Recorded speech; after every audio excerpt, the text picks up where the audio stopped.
Derek Almana is the man who ran the so-called ghost ship. He is at the scene of the fire this morning and joining us now. Mr. Almana, good morning to you. Good morning. Yeah, 36. It's not a good morning. It's not a good morning. What am I doing here? Can I just say I'm sorry? Can I just say... The only reason why I'm here is to put my face and my body here in front. Mr. Almana, let me ask you a couple of questions. 36 lives were lost in that building over the weekend. The family members of those who were lost want answers. They want to know who should be held accountable for their loss of their loved ones. Are you the man who should be held accountable?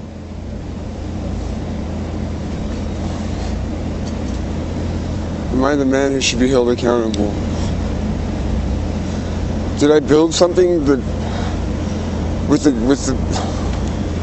mean, what am I going to say to that? Should I be held accountable? I can barely stand here right now. But it's a fair question, Mr. Almana. Obviously, there were some conditions in that building that may have led to a dangerous situation and led to what happened there. I laid my body down there every night. We laid our bodies down there. We put our children to bed there every night. We made music. We created art. We opened our home.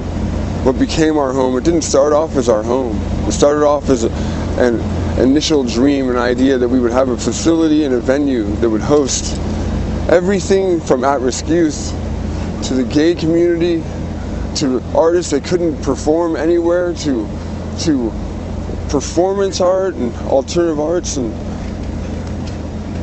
eventually when you can't pay your rent because what your dream is bigger than your pocketbook, when the need for housing, when the need for people to be able to sit down and be warm and make food and take a shower and take a bath and go to bed.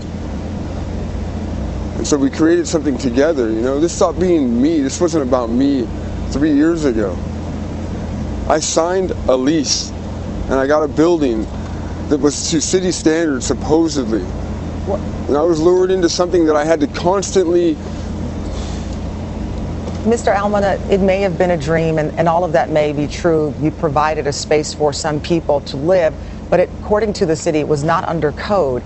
And we have someone who lived there, an artist who lived there for 2 years, Shelly Mack, and she said she rented a space from you, that you knew it was dangerous, that you profited from this and never spent a dime on anything but partying. What did you do to ensure this? I mean, I don't want to talk about it. I don't want to talk about me. I don't want to talk about profiting. This is profit. What can you tell me you did to ensure the safety of those people who live there? I laid my 3 children down there every night. We understand that. This is not profit. This is loss. This is a mass grave. So for the families, can you... I'm only here to say one thing, that I am incredibly sorry. And that everything that I did was to make this a stronger, more beautiful community and to bring people together. People didn't walk through those doors because it was a horrible place. People didn't seek us out to perform and express themselves because it was a horrible place. I'm 47 years old. I'm the father of this space. Mr. Almana, no one is saying it was a horrible place, but on the night of the fire, did I know there was going to be a fire? Did I remove my children from the space and get a hotel because I wanted to avoid this? Because I wanted to cast blame on other people? No, because I wanted to get a good night's sleep with my children. Mr. And I wanted to let the young people do what they needed to do. I'm not going to answer these questions the way that you're presenting them. Mr. Almana, I didn't do anything ever in my life that would lead me up to this moment. Can I ask you if you are... I'm an honorable man. I'm a proud man. No, I'm not going to answer these questions on this level. Are you worried that you will be charged? I'd rather get on the floor and be trampled by the parents. I'd rather let them tear at my flesh than answer these ridiculous questions. Mr. Almana, I'm so sorry. I'm incredibly sorry. What do you want me to say? I'm not going to answer these questions. Then we will call this... I'm just going to say that I am sorry.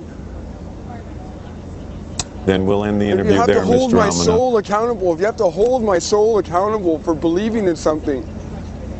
Well, we appreciate your time this morning. Luring in other artists and other beautiful people that also believed with me, and for 3 years we will continue to follow this story and its developments. Everything. Derek Almana. Thank you Mr. for your Almana, time. thanks for your time. I think you can agree or disagree with this, but what we're asking Mr. Almana was a series of questions that investigators are going to be asking over the coming days, either of Mr. Almana or of other people, about the conditions inside that building that may have led to a dangerous circumstance. And some of those allegations come directly from people who lived in that building. And we spoke with women yesterday who said they slept with an extinguisher. There were concerns about the safety. Mr. Almana leases the building, someone else owns it.